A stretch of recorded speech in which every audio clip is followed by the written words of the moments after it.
你有沒有做過一件事，當下覺得我沒有錯啊，但做完之後關係卻變尷尬？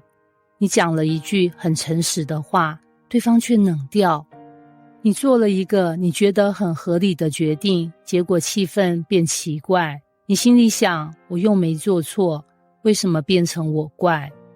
然後呢，你開始困惑，做對的事為什麼還是出問題啊？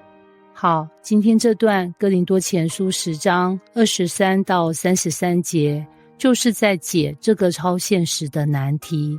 保羅一開始直接引用一句當時很流行的話，凡事都可行。翻成今天，我爽就好，我可以就好。但他馬上補一句，但不都有益處，再補一刀，不都造就人。翻成今天白話，你可以做，不代表這樣做好。然後呢，這句話開始讓人不舒服了，因為我們習慣一個邏輯，我沒錯就 OK。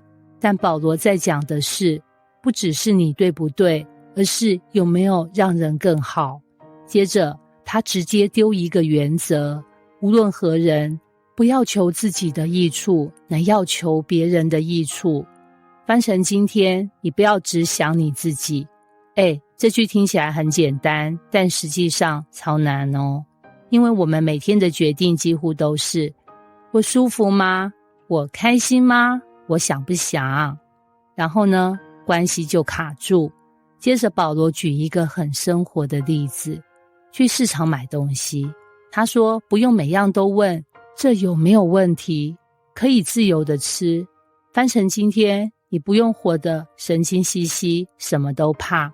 但轉折來了，如果有人跟你說這個有問題哦，那你就不要吃。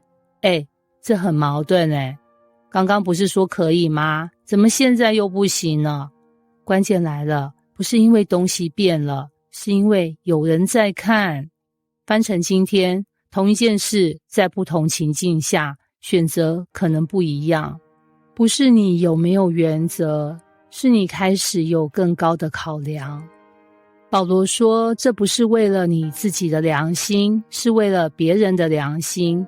也就是說，你開始為別人的狀態調整你的自由。然後呢，這裡很多人會反彈，那我不是很委屈，我為什麼要一直顧別人？好問題。保羅最後給一個總結，無論做什麼，都要為榮耀神而行。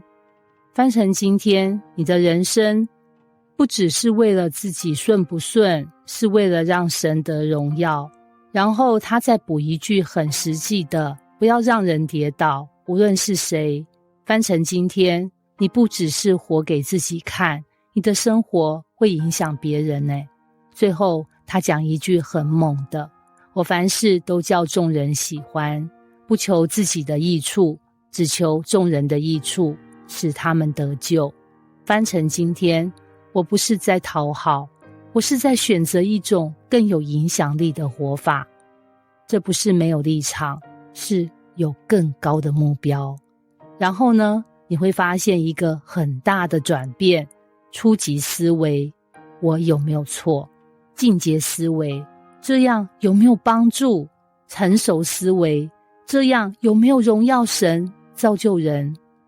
這才是這段的核心。所以哥林多前書10章23到33節整段在講什麼啊？不是限制你，是提升你耶。從我可不可以走到我這樣做會帶來什麼影響？你可以自由，但不要只為自己。你可以選擇，但要想到別人啊。你可以是對的，但你可以選擇更有愛的方式哦。記得，你不是只能活得對，你可以活得讓人更好。送你一句可以截圖的金句：成熟不是你有多少自由，而是你願意用自由成全多少人。